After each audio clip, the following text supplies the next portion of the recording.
When scientists explore the deep ocean, they don't always come back with clean answers. Down there, the water is silent, the pressure is crushing, and the darkness is absolute. It's the most unexplored place on Earth, and every new mission brings back something stranger than the last. Some discoveries are fascinating, others are so disturbing that even the experienced researchers were shaken to the core. These are 10 terrifying real discoveries in the deep ocean that left scientists genuinely unsettled. In 2012, after a violent storm tore through the Gulf of Mexico, divers made a discovery that felt like stepping into a time capsule. Off the coast of Alabama, 60 feet underwater, they found an ancient cypress forest that had been buried and sealed off for more than 50,000 years. What terrified scientists wasn't just how well preserved the trees were. The wood still oozed sap, bark peeled back like it had only fallen a few months ago. That kind of preservation isn't supposed to happen underwater for that long.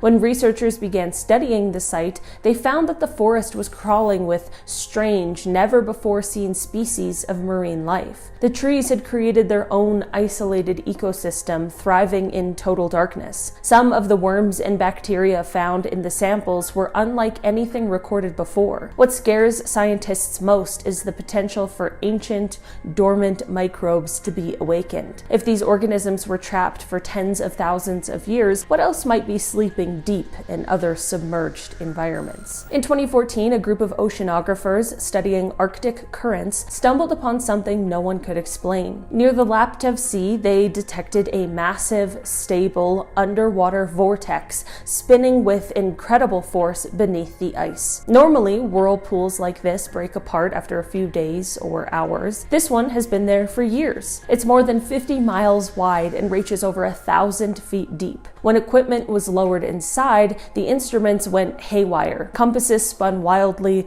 pressure sensors gave readings that didn't make sense. Some scientists believe it's caused by warm water escaping from deep layers of the Arctic Ocean. Others believe there's something even stranger happening, like the beginnings of a new kind of self-sustaining oceanic phenomenon. The scariest part? The whirlpool could be a preview of a larger, more dangerous event as polar regions warm up. If these grow unstable, they could affect global currents and climates in ways that we don't fully understand. Imagine descending to the seafloor and seeing a lake sitting inside the ocean. That's exactly what scientists found in the Gulf of Mexico in 2015. Known as brine pools, these underwater lakes are made of extremely salty water that doesn't mix with the rest of the ocean. When remotely operated vehicles touched the surface, the pool behaved like a thick, syrupy barrier. Any fish or crab that accidentally fell in would die instantly. The pool is so toxic, it literally preserves corpses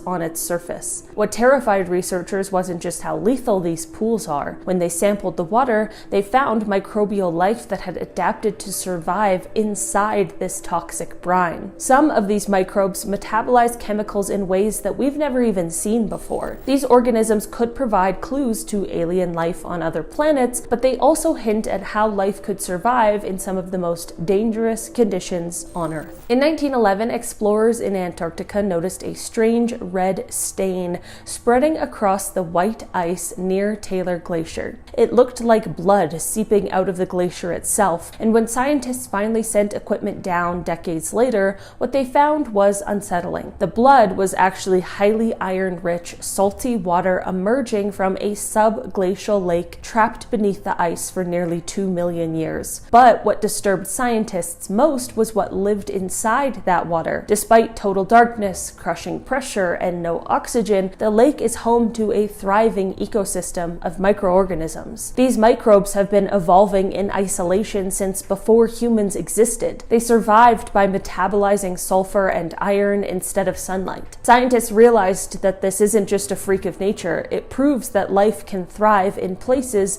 once thought impossible. And if it can happen here, under a glacier, it can happen deep beneath the ocean floor, where we've barely even looked at all. We have the SS Kamloops, which comes equipped with ghosts and a real live floating corpse. Going by the nickname Old Whitey, the corpse is that of a crewman who worked on the vessel back in the 1920s.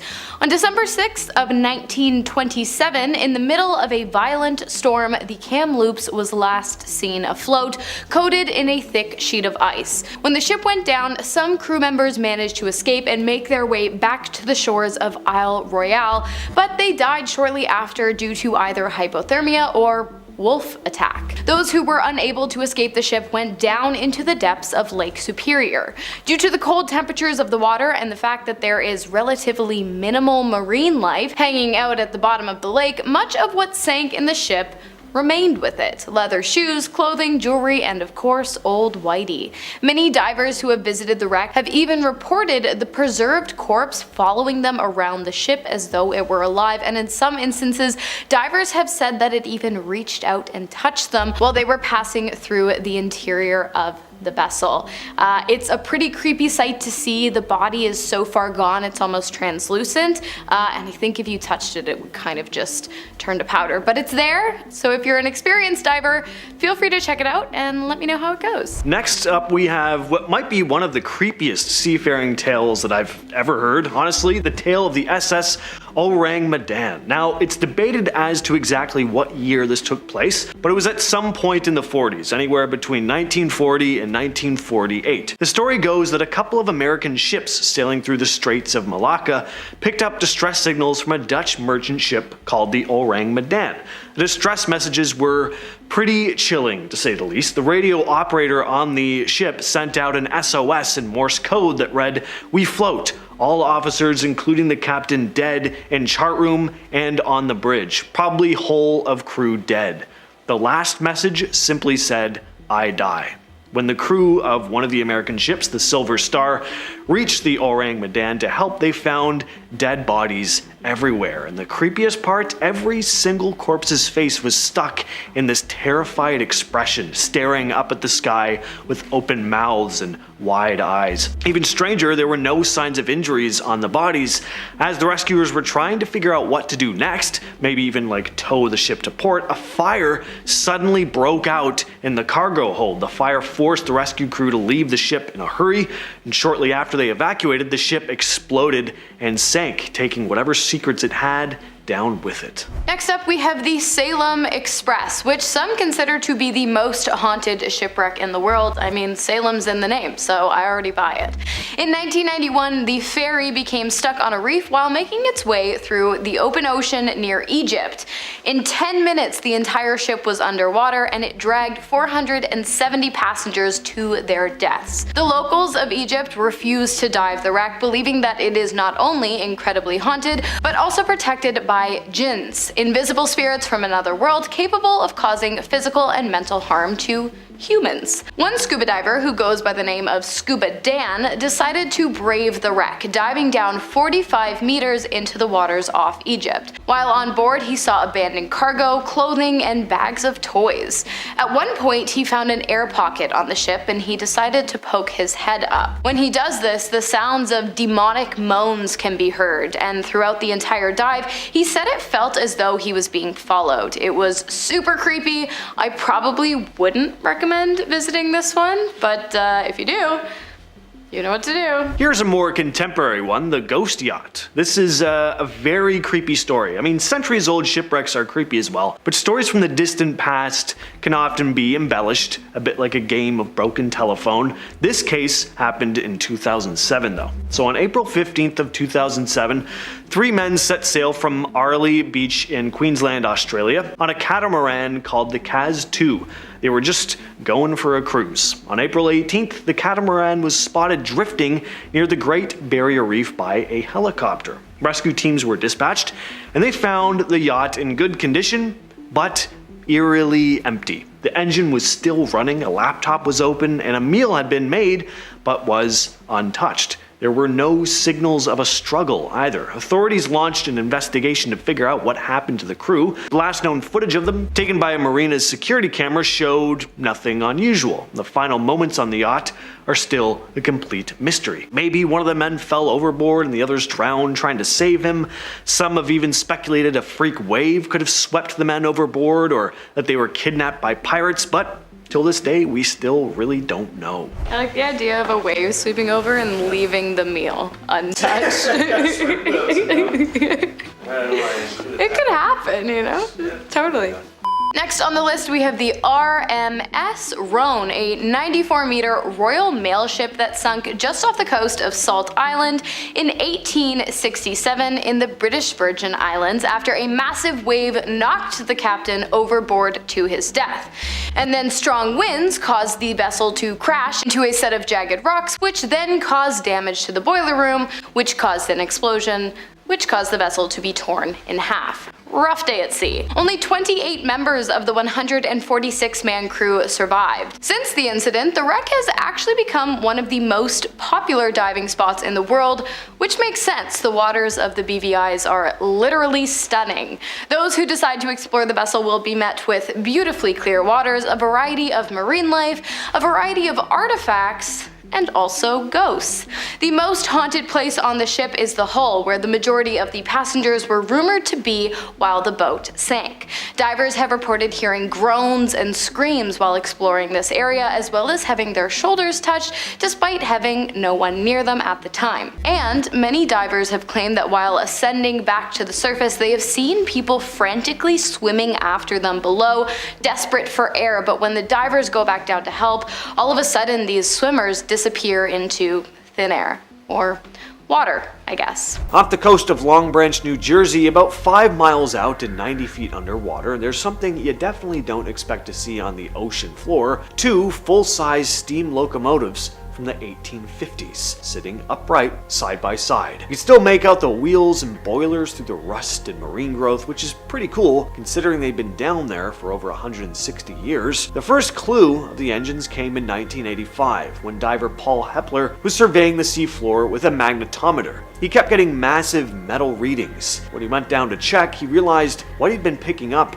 were 19th century locomotives. As for how they got down there, no one knows. There are no records of them being shipped, lost at sea, or involved in any accident, and there's no nearby wreckage. One theory is that they were being transported by boat along the east coast and somehow ended up overboard, maybe during a storm, but honestly, that's just speculation. This next story comes from a Reddit user named DoExercise2751, who wrote, "Submariner here. I was a sonar technician, and we were out on a mission and had the towed sonar arrays out. We were deep, and it picked up on a couple of bios, like shrimp and whales. It was quiet for about 20 minutes after we passed them, then all of a sudden we heard a screeching noise that sounded like metal on metal. We thought we'd run into another submarine. The whole boat went into battle stations, aka each crew member went where they were assigned to be in the case of an emergency, and we woke up our SME, subject matter expert writers, to determine what the F that sound was. Went on for about 5 minutes, just in and out. It sounded like a song if you started to replay it. The whole thing was recorded, but the acting SME couldn't determine what it was, nor could the sonar chief. A message was sent out when we went to periscope depth, and the recording was sent to our squadron and the Office of Naval Intelligence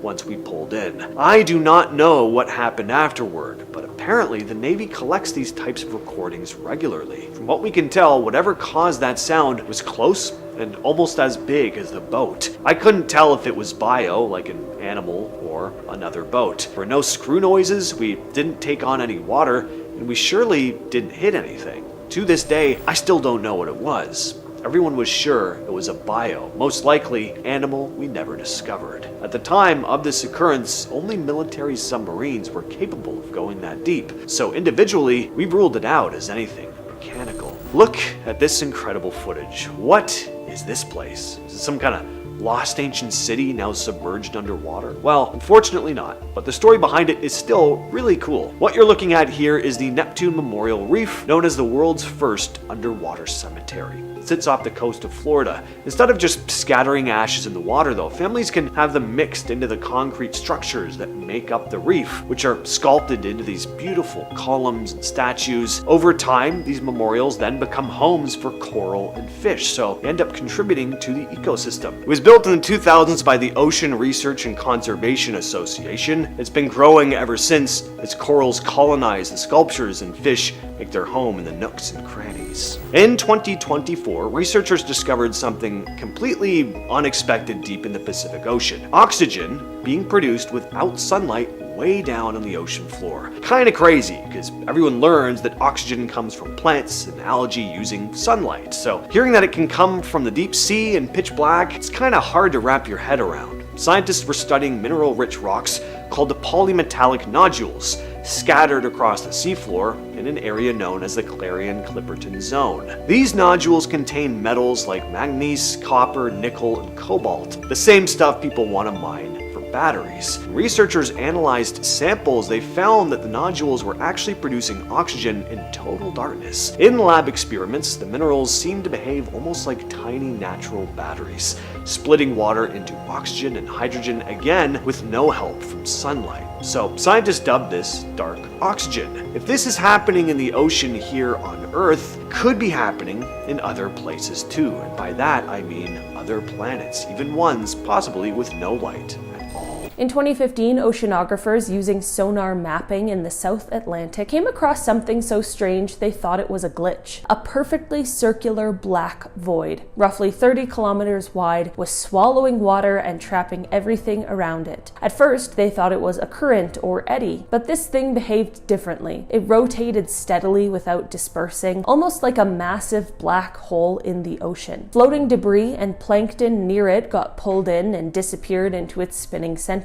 This phenomenon, known as a coherent eddy, was eventually confirmed to trap water and objects for months without mixing with the surrounding sea. Scientists fear that these eddies could transport pollutants or even radioactive waste across oceans silently without anyone even noticing. No one knows exactly what happens to material caught in the center, but what they do know is that whatever enters stays hidden for months and maybe even years. In 2016, a submersible exploring off the coast of California recorded a creature that no one expected to find there. It was a ghost shark, a deep-sea relative of sharks and rays. These creatures are usually found in the southern hemisphere, but this one was more than 2,000 meters down, far outside its known range. Its pale, translucent body, rabbit-like face, and wing-like fins made it look like something out of a science fiction. But what unsettled researchers even more was its anatomy. It had sensory pores that detect tiny electrical signals, allowing it to hunt in pitch-black conditions with terrifying precision. Scientists still don't know how this ghost shark ended up in the Pacific. It may suggest there are entire undiscovered populations of deep-sea predators roaming the ocean floor in total darkness. In 2017, during a dive in the Caribbean, researchers encountered what looked like an underwater mirror. When their submersible got closer, they realized it was a layer of extremely dense water lying beneath the sea floor. This lake flipped the laws of physics on their head. The denser layer behaved like a ceiling. Fish approaching it turned away. When the submersible dipped into it, it was pushed back up as if it had hit a trampoline. Scientists called it a halocline, a natural barrier created by extreme salinity and temperature differences. But what shocked them most was what was trapped beneath. ROV cameras captured strange worm-like creatures clustered along the barrier, surviving in total isolation. It was an ecosystem completely sealed off from the rest of the ocean. No one knows how long these environments have been locked away or what else might be evolving beneath them. In 2020, a team exploring the Pacific seafloor stumbled on a bizarre microbial colony feeding on something unusual: iron and manganese nodules. These nodules take millions of years to form, but the microbes weren't just living on them. They were breaking them down and consuming the metals directly. This behavior shocked scientists. Metal-eating microbes can accelerate the decay of ships, submarines, and undersea cables. But more concerning, these organisms were unlike any species previously identified. Their presence raised disturbing questions. How much of the sea floor is controlled by unknown biological activity? And could these microbes spread, altering entire ecosystems before we can even understand them?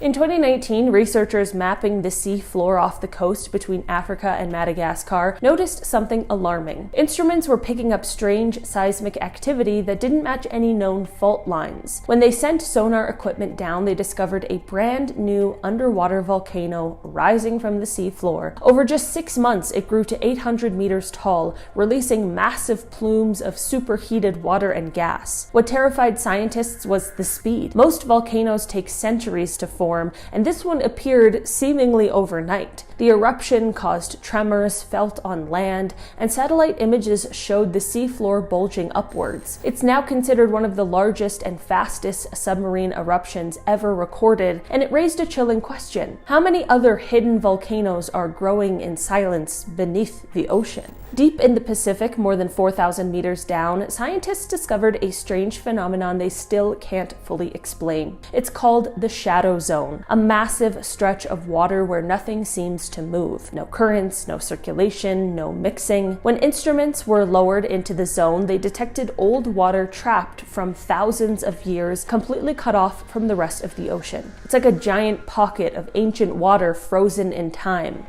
What makes this so disturbing is what could be inside. Some researchers believe the shadow zone could hold microbial life forms from Earth's distant past. Others worry it could trap carbon, chemicals, or even unknown organisms for centuries. It's like a vault at the bottom of the sea, waiting to be opened. Next up, we have the eerie discovery of the Octavius. So this three-masted schooner had left England in 1761 on a journey somewhere to the east. Now, they managed to reach their destination, but on their return journey in 1762, they decided to take a chance sailing through the Northwest Passage.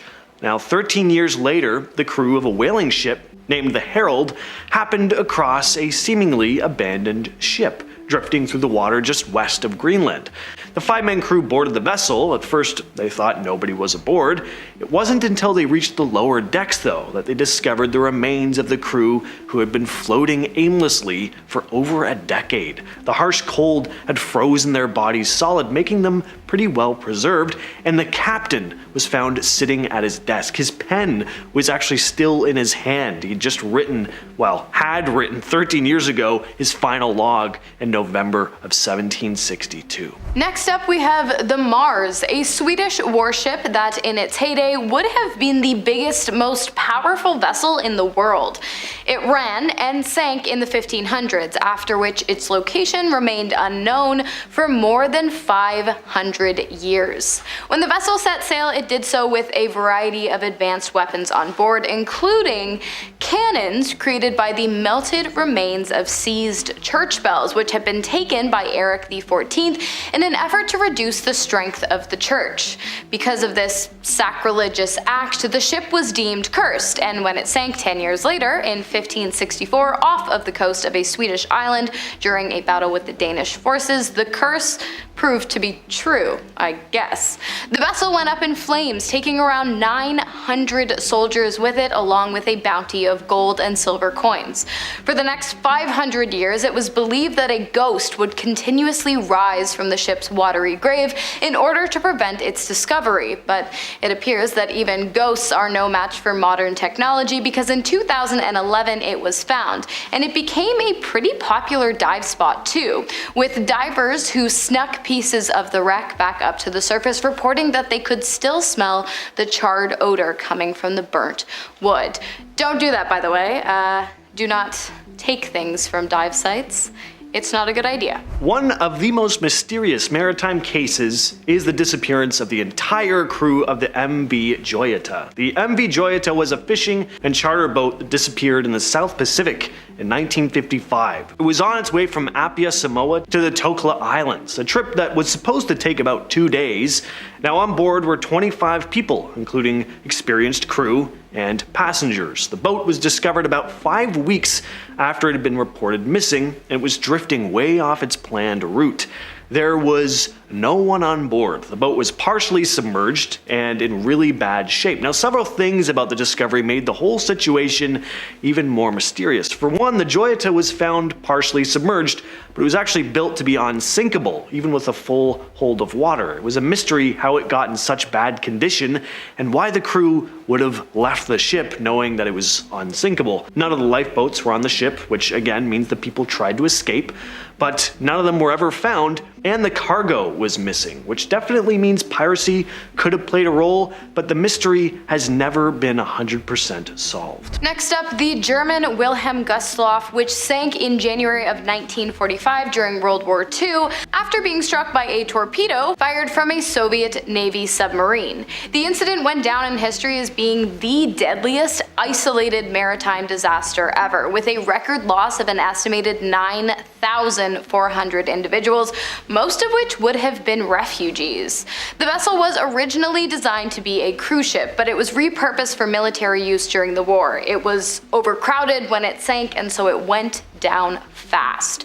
For years, both Germany and Russia downplayed the incident, but eventually the truth came out and the site was classified as a war grave. Based on my research, the area is prohibited, meaning that you can't actually dive there legally, but there have been cases in which divers have been given special permission to explore. Those who have gone down into the watery grave have come back with stories of feeling stripped of everything associated with humanity. It appears the energy of the deceased who passed during a tragic time in an incredibly tragic way is unavoidable. And finally we have the Ellen Austin. Back in 1881, the schooner Ellen Austin set sail, cruising through the Atlantic near the Bermuda Triangle. The crew then spots another ship just floating there, a ghost ship without a crew. Captain Griffin and a small team boarded the ship to look around. There was precious cargo on board, but no crew anywhere to be found. There were also no signs of a struggle. Being a good Samaritan, or maybe just curious was he, Griffin decided to tow this abandoned ship back to port. So tie a rope they did. They start the tow and everything seems fine until out of the blue, a thick fog rolls in. And when the fog clears, the ghost ship be gone, vanished into thin air. So the captain decides to shake it off and continue on their hardy way, but a few days later, the same ghost ship be back. So they decide to give it another shot. They tie the ships together and once again, the mysterious fog rolls in. When it lifts, the ghost ship gone again. Was the Ellen Austin caught in some bizarre mirage? Or was the crew really caught up in a nautical game of hide and seek with a ghost ship? Let us know down in the comments. During a deep-sea expedition off the coast of California in July 2016, scientists exploring the ocean floor spotted this really cool-looking purple orb thingy. Looks like one of the devil fruits in One Piece. The discovery happened during a mission aboard the research vessel EV Nautilus, which was exploring an underwater canyon near the Channel Islands. A remotely operated vehicle was crawling along the seafloor about 5,300 feet below the surface, and the cameras picked up the strange thing near a rocky ledge. The researchers watching the live video feed were immediately confused, saying, "What is that?" Another responding, "I'm stumped, I have no idea." And the cherry on top of this was that a crab was also hanging out nearby. It seemed interested in the object too, and at one point its leg bumped into the thing. I'm being an all-out battle here right now.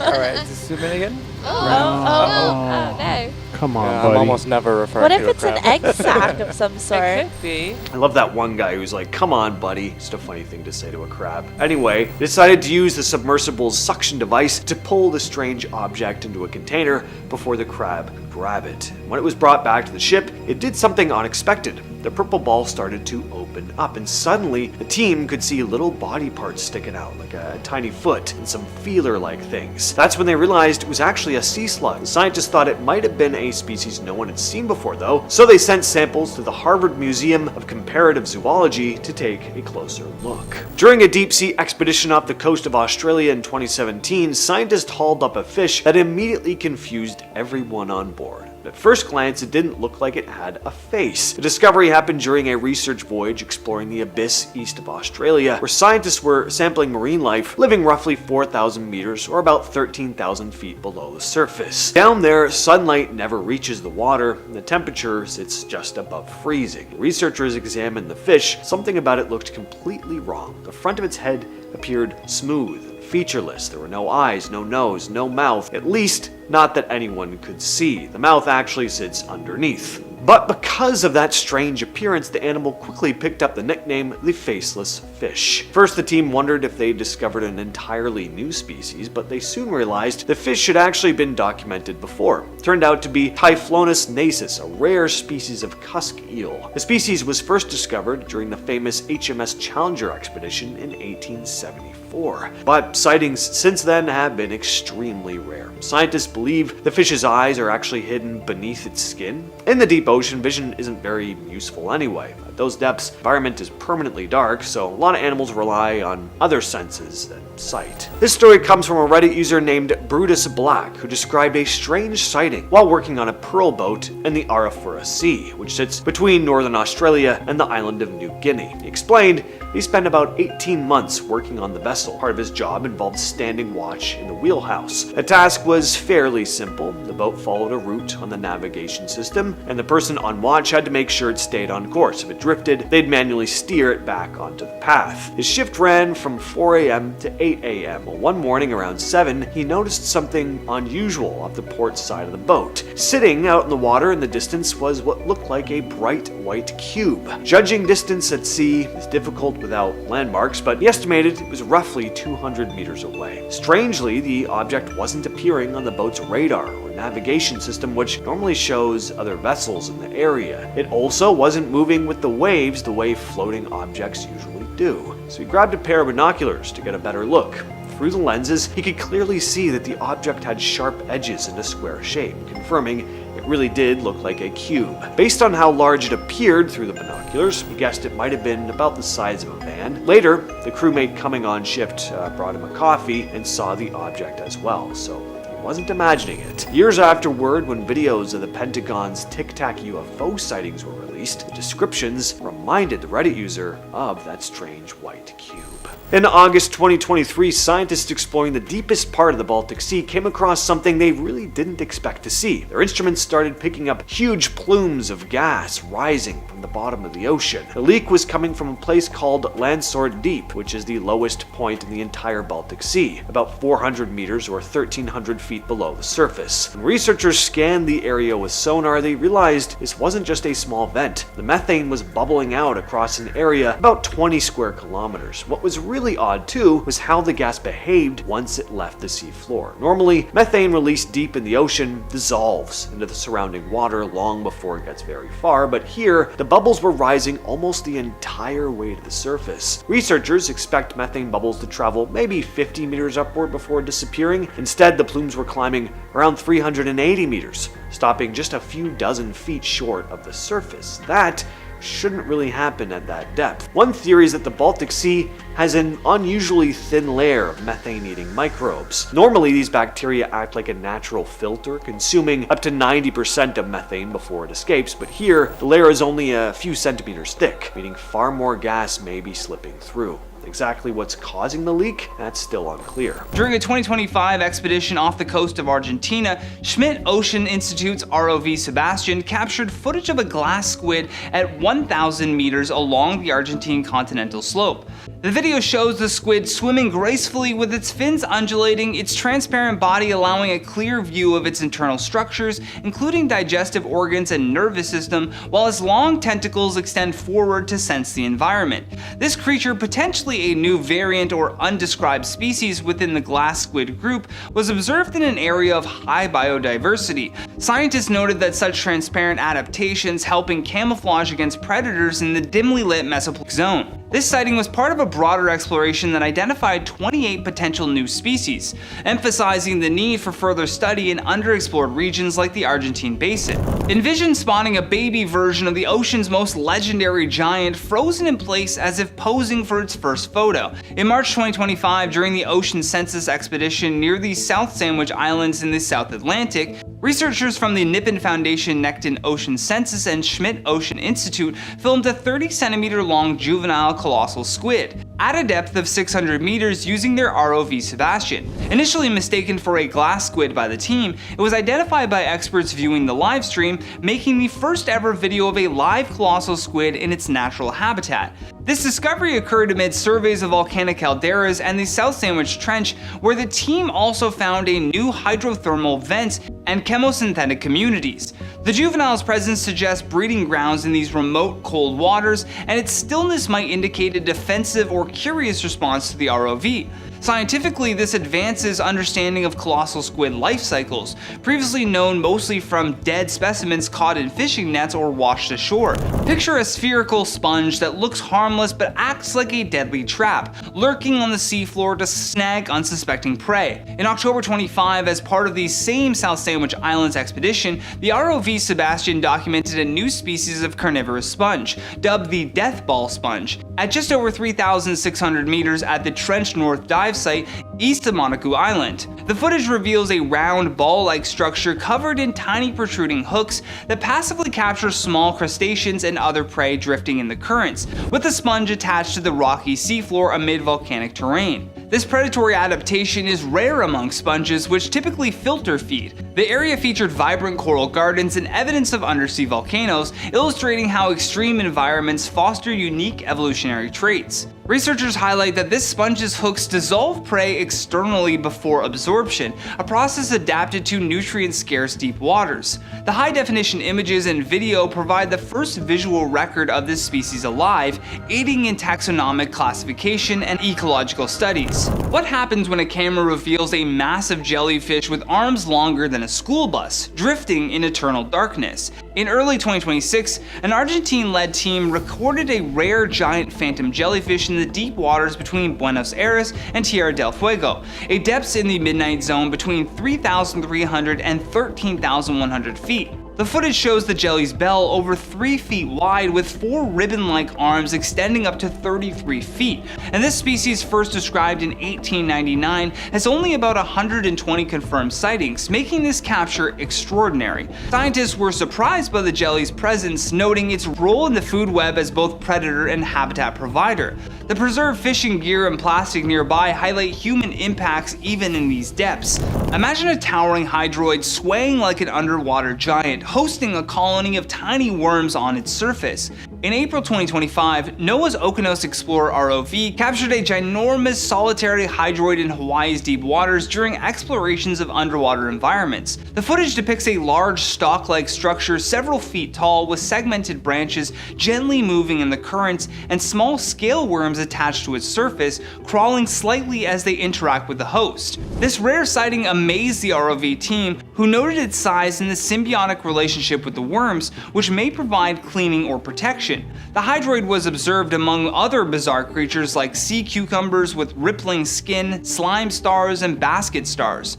Such solitary hydroids are infrequently seen alive, and this encounter contributes to understanding mid-water ecosystems in the Pacific. This was part of an ongoing NOAA livestream, allowing real-time public engagement. Fields of red-tipped tubes waving in the darkness around scalding hydrothermal vents might not sound appealing, but giant tube worms have built entire communities out of these hellish conditions. These towering worm-like creatures, reaching over 6 feet long, have no mouths, no stomachs. Instead, they rely on bacteria, cranking out energy from chemicals belching out of the Earth's crust. The result is a surreal scene straight out of an extraterrestrial meadow. Slender white cylinders crowned in bright crimson plumes, forming an alien-like garden hidden miles under the Pacific. They're proof that life doesn't just adapt, it thrives in places that would seem impossible by any normal standard. A pudgy body with ear-like fins that flop around in slow motion makes the Dumbo octopus a cross between a cartoon character and a visitor from a distant star system. Floating through the crushing depths with gentle flaps of its ears, this little weirdo doesn't bother hunting big flashy prey. It quietly scoops up morsels, drifting by as if savoring a quiet life at the edge of Earth's final frontier. Its gelatinous skin, soft curves, and calm demeanor feel too serene for such a harsh environment. Spotting one can feel like a blessing, a graceful reminder that even in the darkest corners of our planet's peaceful alien elegance can glide by without a care. A body so transparent you can see straight through to its insides sounds like a prank of nature. But glass squids take this quirk to the extreme. Hanging out in the Pacific's dim twilight zones, many species are almost entirely see-through, making them nearly invisible to predators and prey alike. Some light up with gentle glows, turning them into drifting lanterns, and a watery world that barely knows what sunlight is. Nothing screams otherworldly like an animal engineered by evolution to all but vanish into its surroundings. Whether shimmering faintly or gliding in ghostly silence, these squid operate on a level of natural stealth that would impress the most cunning extraterrestrial spy. And a creature that looks like a swollen pale sausage strolling around on tiny stubby legs is odd enough on land, but in the black depths of the Pacific seafloor, it's downright uncanny. The sea pig, a type of sea cucumber, gathers in huge herds, roaming the muddy bottom in search of sustenance. Their bloated bodies and wiggly little appendages make them seem less like earthly critters and more like aliens sent to terraform an unknown planet. They don't have eyes as we know them, and their methods of surviving down there remain partly mysterious. Watching them trundle by in groups can make the dark seafloor seem even stranger, as if you're stumbling into a secret alien migration that's been going on eons before anyone noticed. A structure so delicate and beautiful that it could pass for a handcrafted glass sculpture, Venus's flower basket sponge sets the bar high for otherworldly design. Found in the western Pacific, its intricate lattice work of silica spiculus forms a symmetrical mesh that would amaze any architect, human or otherwise. It's not just pretty. Tiny shrimp couples sometimes end up trapped inside, forming a lifelong partnership sealed in this gleaming fortress. That's right, an underwater sponge that doubles as a romantic prison, complete with its own bizarre social arrangement. This blend of art and biology, utility and elegance, makes it feel less like a mere organism and more like a living piece of alien technology left behind to inspire awe and confusion in equal measure. This footage comes from August 2010 in Japan's Sagami Bay. An ROV was scanning the ocean floor when it recorded something very strange. Take a look. You notice this shape in the shadows, and as the camera gets closer and closer, you make out what looks like a pair of eyes on the smooth, round head. When the clip was shared online, it was picked up and reshared all over the place, with people comparing it to the infamous creature known as the ningen. The ningen is said to be a mysterious aquatic humanoid creature, sits firmly in the cryptid category. And this next piece of footage is also said to have captured the creature. Couldn't find where the original footage came from, but this clip was posted to Reddit 10 years ago by a now deleted user who wrote, "This video purportedly shows the ningen, a cryptid resembling a giant aquatic humanoid." Now, it's hard to make out what we're looking at here. Am I saying I believe this is genuine footage of some undiscovered sea monster? No, but I do think the cloudiness of the video kind of adds to the creep factor. It has a certain Lovecraftian quality about it. This dark, shadowy thing floating through the murky water.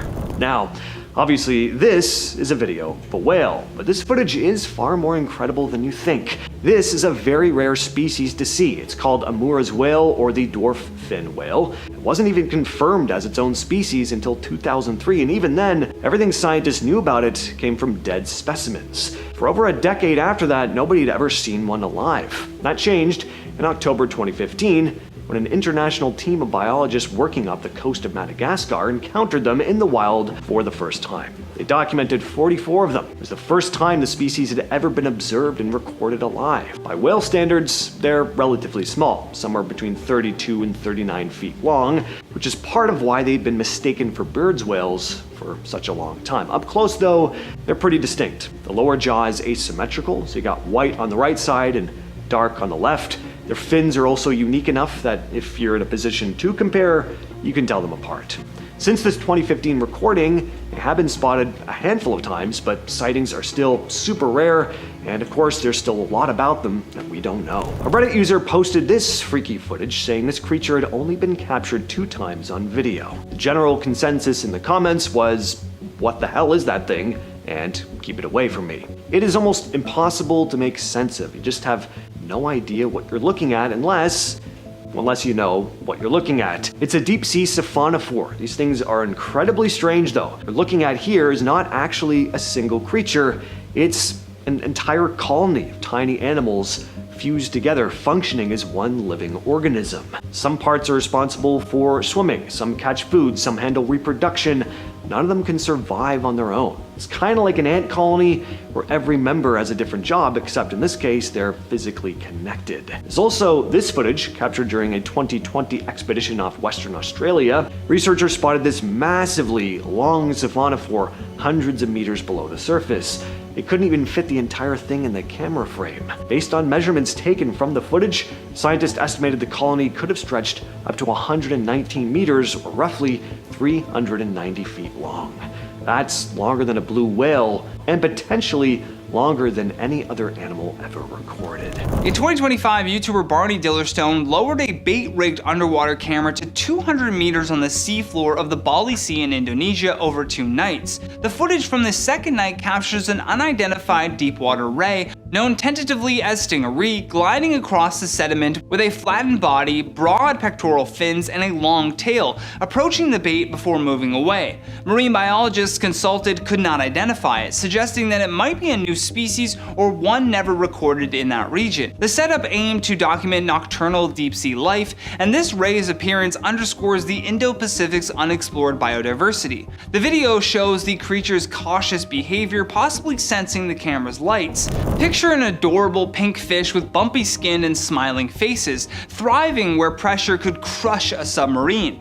In late 2025, researchers using Mbari submersible captured 3 new snailfish species, including the bumpy snailfish in the Pacific Ocean's depths. The footage shows small pink creatures with bumpy textures, large eyes, feathery fins, and mouths curved upwards like smiles. These fish adapt to extreme pressures with gelatinous bodies lacking scales. Scientists describe them as having friendly appearances and beautiful colors, aiding in public outreach. This adds to over 300 known snailfish species, many deep-sea dwellers. Envision alien-like communities of worms and shells pulsating in the ocean's deepest trenches, defying lightless extremes. In 2025, ocean researchers filmed chemosynthesis-based communities in the Kuril-Kamchatka Aleutian trenches at depths up to 9,533 meters. The footage captures dense clusters of tube worms protruding from the sediment, bivalve mollusks in thick mats, spiky white creatures, and microbial films, all thriving on hydrogen sulfide and methane from the seafloor seeps. These hadal zone ecosystems, deeper than ever recorded for such communities, show life independent of sunlight via chemical energy. Specific sites include Clam Bed at 5,743 meters with bivalve clusters. The first of its kind video reveals flourishing biodiversity in extreme pressures, temperatures near freezing, and toxicity challenging assumptions about life's limits. What looks like a shimmering rainbow worm slithering across the bottom but hides a predatory secret. In 2024, Schmidt Ocean Institute's ROV Sebastian filmed a psychedelic marine worm during the Chile Margin expedition off Chile's coast. The footage shows the worm crawling on the seafloor near seeps and vents, its body iridescent with colors shifting under lights, segmented form undulating as it moves. This potentially new species was part of sightings including crab migrations and squid broods, highlighting active geological areas fostering unique adaptations. The worm's shimmer may aid in camouflage or signaling. Scientifically, it demonstrates the ocean's untapped diversity, with expeditions revealing life around methane sources. Imagine a mother octopus curled protectively around her eggs, hidden in a canyon deeper than the Grand Canyon. In July 2025, during the first high-tech exploration of Argentina's Mar del Plata Canyon, ROV Sebastian captured a brooding mother octopus at depths over 1,000 meters. The footage depicts the octopus sheltering behind corals, her arms wrapped around a cluster of eggs attached to the substrate, her body gently ventilating them with water currents. The canyon, nearly twice as deep as the Grand Canyon at over 3,500 meters, revealed coral fields and mushroom corals. The octopus's behavior illustrates parental care in deep-sea isolation, where low temperatures prolong development. This discovery inspires conservation efforts for Argentine waters. A head so transparent it reveals the mechanics of its own eyes is not exactly what you'd expect to find lurking in the depths of our planet, yet the barrel-eye fish is one of those creatures. Suspended in near total darkness, this odd little creature shows off a crystal clear dome that lets you watch its tubular eyes swivel around like tiny security cameras in its head. The rest of its body might seem ordinary at first glance, but that bizarre jelly-like forehead stands out as if some deep-sea alien engineer decided to skip a skull entirely. Scientists believe that this evolutionary quirk helps the barreleye track prey by looking straight upward through its own head, as if the fish is wearing a see-through helmet, giving a full tour of its internal gears and making every other animal look downright basic in comparison. A gruesome grin and a glowing rod dangling from the forehead wouldn't look out of place on a sci-fi movie poster, yet that's exactly what the female deep-sea anglerfish wields down in the blackest corners of the Pacific, with a built-in headlamp that lures unsuspecting prey right into a gaping mouth bristling with needle-like teeth. This predator turns the concept of subtlety on its head. Stranger still, the males are tiny and latch onto the females permanently, losing their individuality to fuse like bizarre biological accessories. The result is a creature so outlandish and weird, so unearthly, that calling it a monster feels almost too generous. It's more like a living lesson in just how weird nature can get when no one's watching. A snout extending out like a flattened blade and jaws that shoot forward like a horror movie trap give the goblin shark a look that belongs in a galaxy far, far away. Not far enough though, because it's here on Earth. Often hauled up unexpectedly from submarine canyons, this pinkish predator seems more myth than marine. Its skin is pale and ghostly, and it can flip its jaw out so fast it's hard to believe it's even attached. Paleontologists call it a living fossil, but the term almost sells it short. This shark's ancient lineage feels like a cryptic message from another era, if not another world. In a deep ocean filled with outlandish creatures, the goblin shark stands out as the weirdo that even other bizarre species probably whisper about. The vampire squid, a creature with a name that dramatic, better have the looks to back it up, and the vampire squid delivers, draped in velvety red membranes and sporting eyes that glow with an unsettling blue. It floats through low oxygen zones that would kill most other animals. While it's actually a gentle scavenger, its sinister silhouette, faintly illuminated by its own bioluminescent spots, creates the illusion of a winged phantom drifting through alien waters. The vampire squid's ability to survive where few others dare suggests that it's figured out secret deep-sea hacks that border on the supernatural. It might not suck BLOOD, but it sure knows how to keep a haunting vibe going in the darkest corners of our planet's oceans. The Yeti crab. If a sculptor tried to craft a crustacean after hearing only vague rumors of Earth life, they might come up with the Yeti crab. Discovered scuttling around thermal vents in the Pacific, this ghost white crab sports hairy, furry-looking claws that serve as cozy homes for bacteria. Instead of shying away from inhospitable vent fluids, it thrives there, forging a partnership with microbes that might as well be cooking up gourmet meals just for it.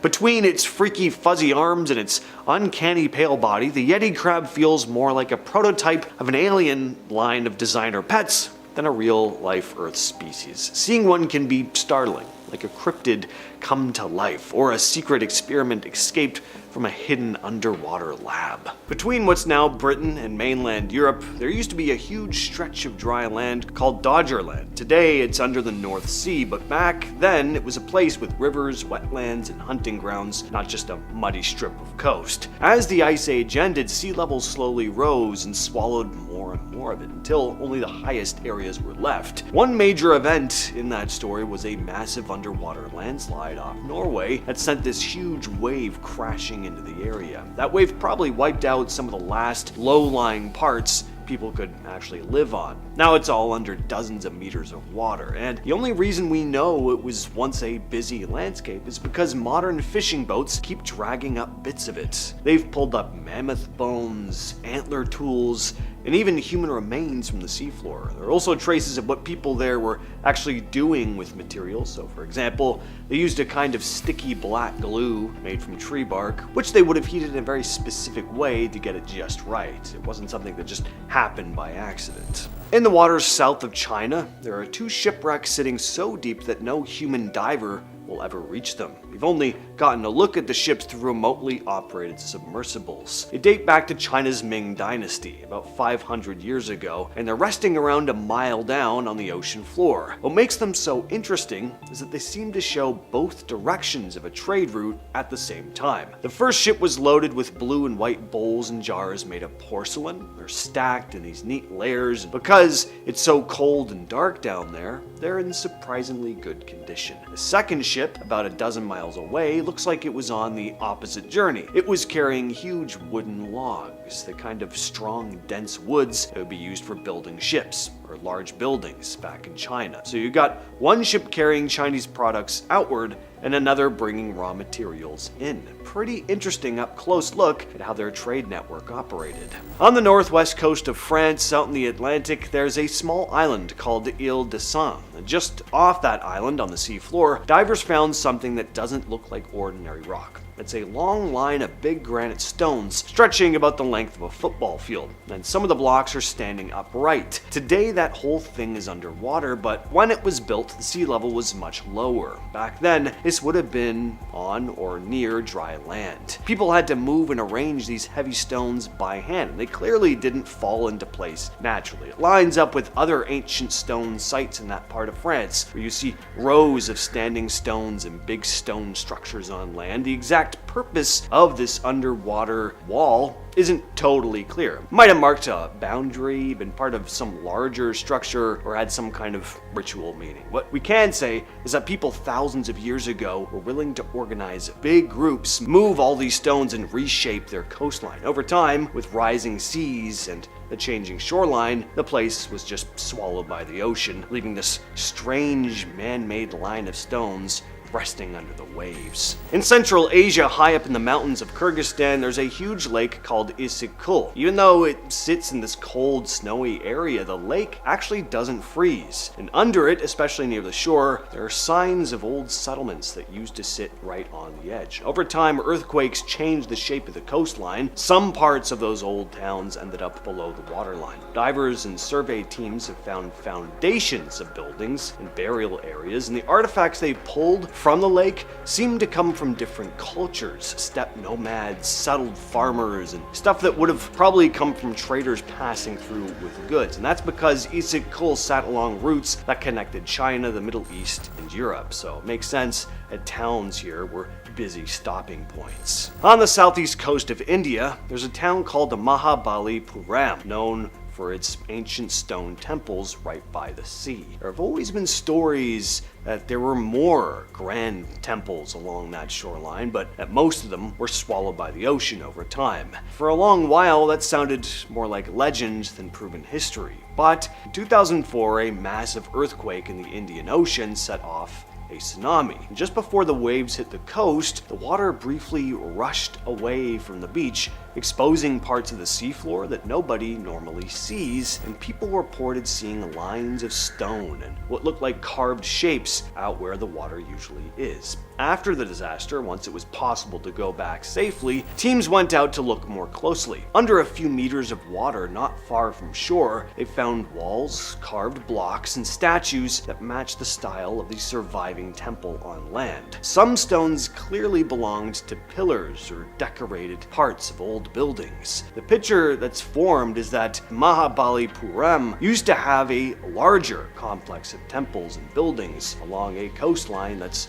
changed a lot over hundreds and hundreds of years. The footage you're looking at here comes from a man named Gary Lamata. He was a fisherman who'd spent enough time in the water to know what belonged there and what didn't. On this particular morning in May of 1969, he and his crewmate Earl Stozinger were headed out about a half mile from the shore of Vancouver Island's northwest coast. It was calm seas, clear visibility, a pretty routine day. But that changed when they saw something off the port side of the boat neither of them could place. It was at the surface, rolling, circling, occasionally lifting what looked like large flippers out of the water. Lamata and Stozinger watched it for several minutes trying to figure out what they were looking at. Whatever it was big, about 38 feet long, 6 feet across, blotchy white and gray. It had two fins toward the rear, a pair of side flippers, and a neck stretching 8 feet out from the front of its body. At the end of that neck was a head with eyes, nostrils, a mouth, and a beak. It looked like a sea turtle, just scaled up. Only thing missing was a shell. At some point, LaMotta remembered he had an 8mm camera on board, so he started filming. The animal was still at the surface, sitting roughly 50 feet off the boat. Close enough that the footage, which later aired on the TV show Sightings, captured a flipper breaking the water's surface. LaMotta held onto the footage for over 2 decades before dropping it off in 1991 at the office of Dr. Paul LeBlanc, a researcher who studied reported sea creature encounters in British Columbia. LeBlanc noticed the creature in the footage but couldn't pin it down. The image was just too underexposed. The tape had also been damaged over the years after LaMotta's kids got their hands on it at some point, and yeah, the footage is really hard to make out. Doesn't help that it was recorded in 1969. But again, LaMotta wasn't a stranger to the ocean. He knew what seals and whales looked like. Whatever he filmed that morning, he was adamant that it was neither of those. News of this just came out earlier this month. A research expedition off the coast of Brazil turned up 31 species that nobody had ever documented before. And this was a really interesting expedition because the team was working in what's called the midwater. So not the surface and not right at the bottom either. They were in the massive stretch of water in between. It's technically the largest habitat on Earth, but almost nobody studies it. I mean, when I said researchers found 31 new sea creatures, you were probably assuming they were exploring the bottom. But what did they find down there? Ghostly worms, jellies that move using these glittering hair-like limbs, single-celled organisms that were big enough to see with the naked eye? Or were these tadpole-shaped creatures that build themselves little homes out of their own mucus? There was a see-through squid, and much more. Expedition leader Dr. Karen Osborne of the Smithsonian said the midwater is filled with creatures researchers are only just starting to understand. A lot of this was only possible because of how the team approached it. Most of these animals are so fragile that touching them would destroy them, so instead of collecting specimens the traditional way, they used equipment that could scan and photograph the animals in place without disturbing them. So lasers, microscopes small enough to send down on a dive.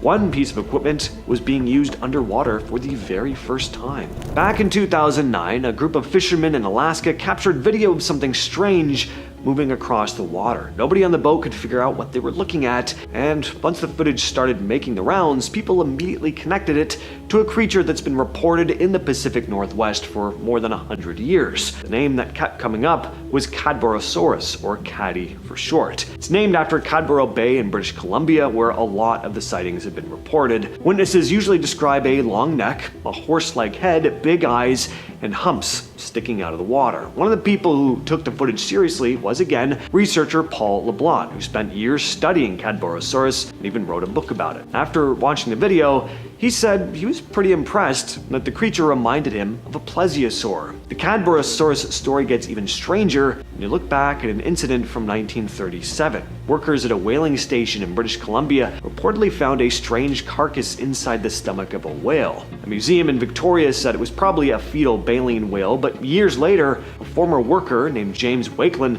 claimed he'd seen the remains himself and insisted they looked nothing like an unborn whale. But back to the 2009 footage. Skeptics have said it could just be a frilled shark or a giant eel. LeBlanc disagreed though. He pointed out that the animal seems to move up and down through the water rather than side to side. Fish typically swim by flexing their bodies left and right. On April 25th, a deep-sea camera attached to an oil rig off the coast of Great Britain picked up something really bizarre looking. This weird blob drifts into view.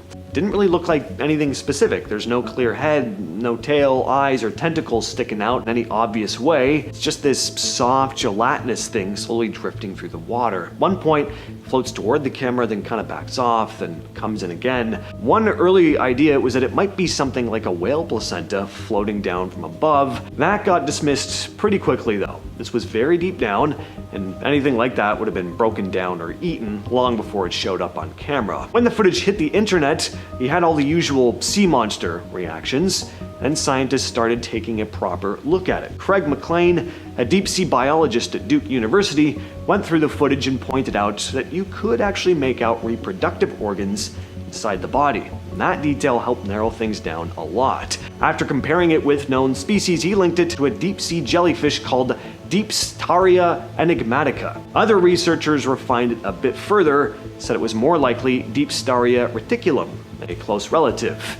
It's a jellyfish with a weird translucent body that can look like it's glowing when light hits it. Before this, it had only been recorded a handful of times, so even though it's identified, it's still a very mysterious creature. If you have thalassophobia, a fear of large, deep bodies of water, this first video ain't for you. Unless you like being scared, which in that case, stick around I guess. So this dude is sitting in a boat, looks like he's pretty far out from shore. Lovely water, bright blue skies, everything is hunky-dory, till you see a large shape moving through the water passing under the boat. I don't know if he gets knocked off or just decides to jump into the water to get a closer look, but oh boy, when he does, it is quite the sight. Man, just look at this thing.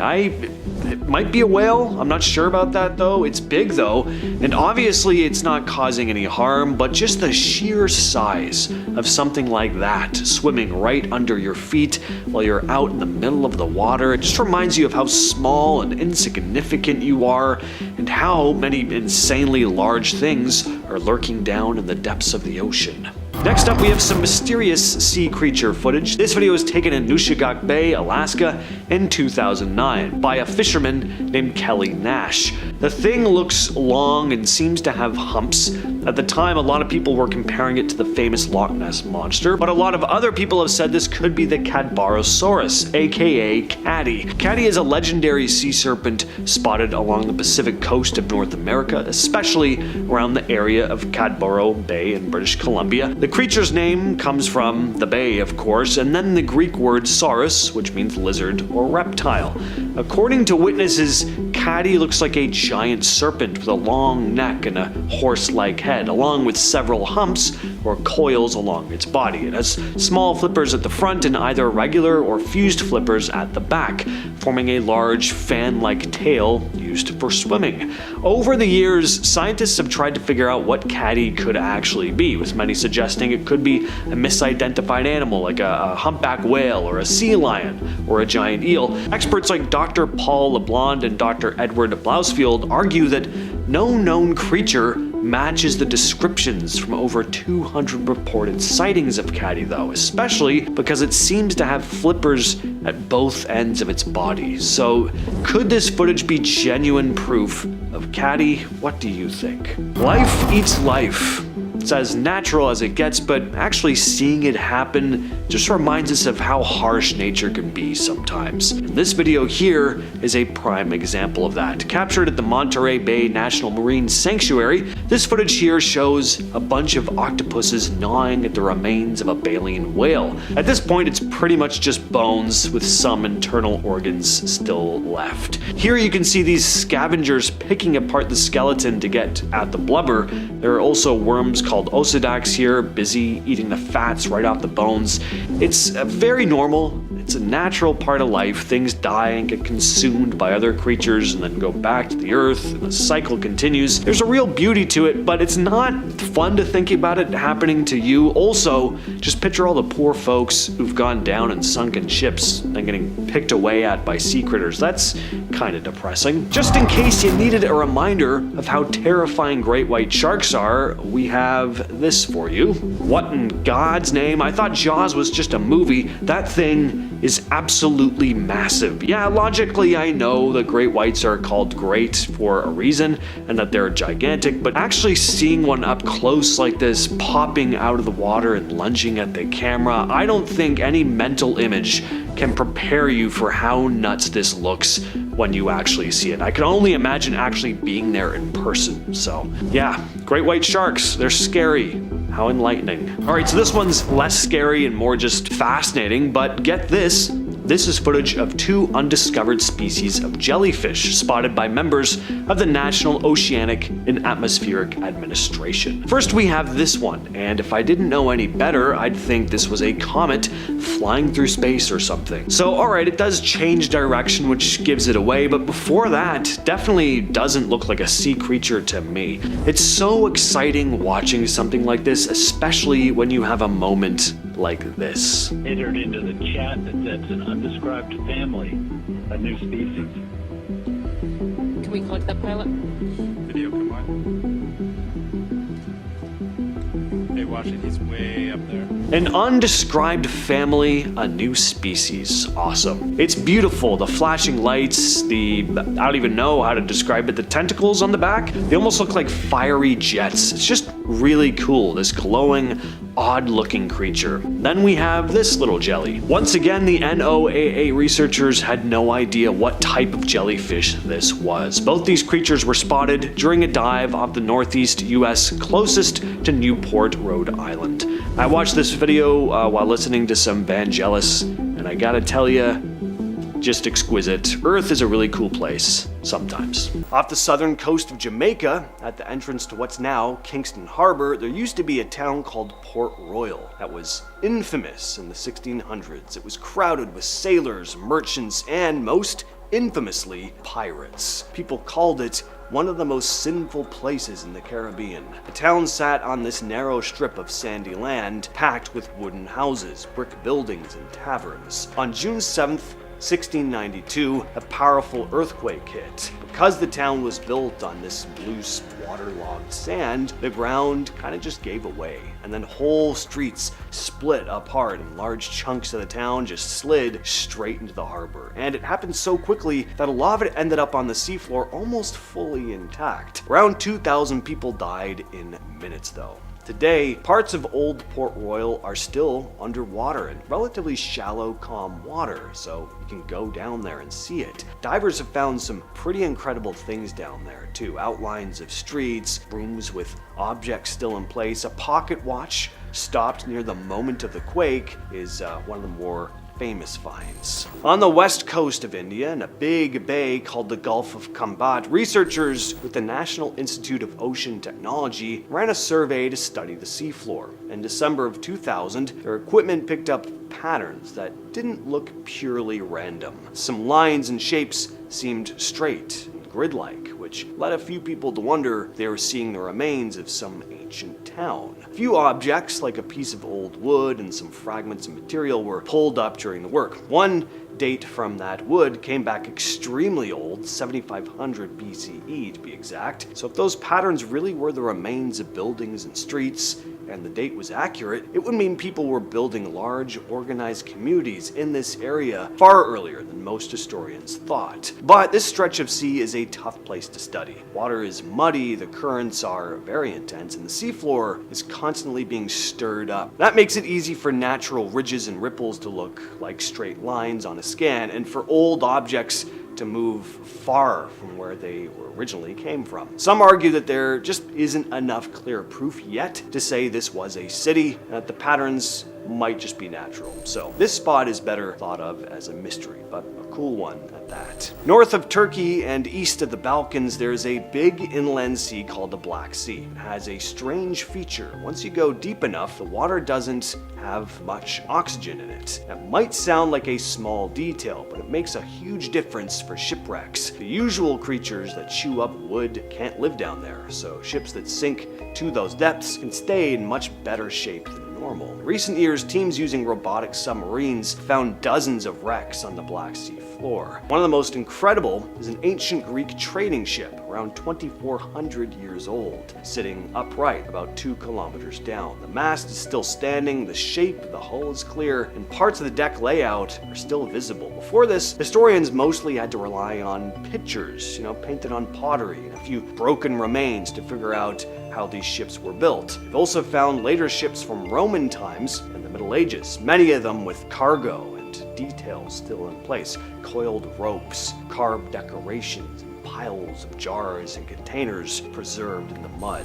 Instead of being torn apart by waves and sea life, these ships have ended up becoming more like underwater museums. On Mexico's Yucatan Peninsula, there are thousands of water-filled sinkholes and caves known as cenotes. To the ancient Maya people who lived there, these weren't just natural pools, they were seen as entrances to the underworld and places where important rituals happened. Some of them connected into long underwater cave systems. One of those systems, divers found the skeleton of a girl who lived about 13,000 years ago. Bones were discovered alongside the bones of ancient animals, some that are now extinct. Back when she died, these caves weren't underwater yet. People and animals could walk into them on dry ground. Later, rising water filled the caves and helped protect what was inside. And then much later, the Maya started using these same places for their ceremonies. Deep in the dark sections of some cenotes and caves, researchers have found pottery, incense burners, stone platforms, and human remains, and many of these seem to be offerings connected to rain and water gods. Next up, we get the Lagarfliot worm, a mysterious creature said to live in the depths of Lagarfliot, a freshwater lake in Iceland. This thing is said to be massive, longer than a bus, around 40 feet. The first sighting of the creature goes all the way back to 1345, but people have been spotting it ever since. In 1963, a high-ranking official from Iceland's National Forest Service claimed to have seen it, and in 1998, a teacher and some students reported seeing the giant beast as well. There was also a pretty strange and more famous incident in 1983 when contractors working on a phone cable near the lake's shore found this large shifting mass in the water. Later, they discovered the cable was mysteriously broken where this anomaly was. Another one of the most famous pieces of evidence came in 2012 though, when a 67-year-old farmer filmed what looked like a giant serpentine creature moving just below the surface of the water. What do you think of this footage though? Genuine evidence of the creature or just a misidentification? This video reminds me why I never became a sailor. I've always had a fascination with the sea, especially when I was a kid, but yeah, I don't think it's worth it if this is gonna happen. Leaving aside the danger, I think seasickness would take me out long before waves this big even hit. Just imagine how nauseating this would be. Stuck on this floating ship in the middle of the sea, no control over the giant monster waves rocking you up and down as your stomach slingshots up into your chest. Oh, and on top of that, you're scared the whole boat is just gonna get engulfed in water and sink to the bottom. Nothing like being terrified of drowning while you're already sick to your stomach. What a nightmare. To be fair, sailors do get their sea legs eventually and don't get sick as often, but even still, this is just, it doesn't look like a good time. This video is seriously creepy and will definitely make you second guess swimming alone in murky water. It starts with a guy filming himself swimming in what looks like a lake. Everything seems fine at first until he surfaces to catch some air. When he dives back down, we hear this loud, eerie growl. The last thing you ever want to hear, especially in a big, dark body of water. The idea of being out there alone, swimming, and then hearing something like that underwater? No thank you. Most people would probably bolt out of there or just freak out entirely, but no, this guy decides he's gonna swim toward the sound instead, which is bold or incredibly idiotic.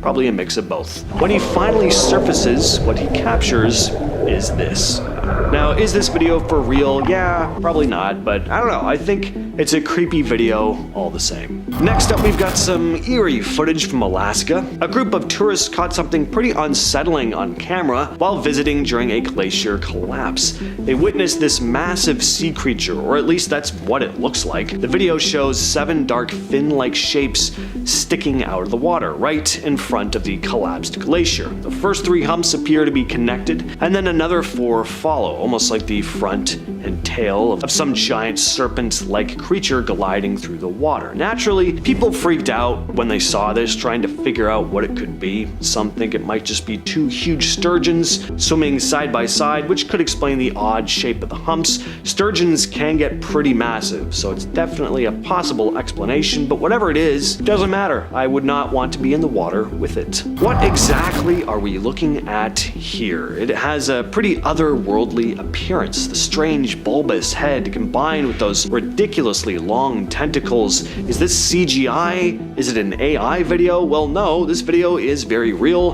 and that is a living creature. What you're looking at here is a big fin squid, a creature that is very rarely seen. The footage was captured at a drilling site in the Gulf of Mexico, but these creatures aren't limited to just one location. They're found throughout the warm tropical waters of the Atlantic Ocean, including the infamous Bermuda Triangle. Obviously, it has incredibly thin, long tentacles. Yeah, those things can stretch from 13 to 26 feet. The big fin squid is the only known species living in the Haddle Zone, the deepest part of the ocean, hitting depths of 19,700 to 36,000 feet, or 6,000 to 11,000 meters. Makes perfect sense things like this live at such incredible depths, given how damn freaky they look. It's just one more reminder of how little we truly know about the mysterious world beneath the waves.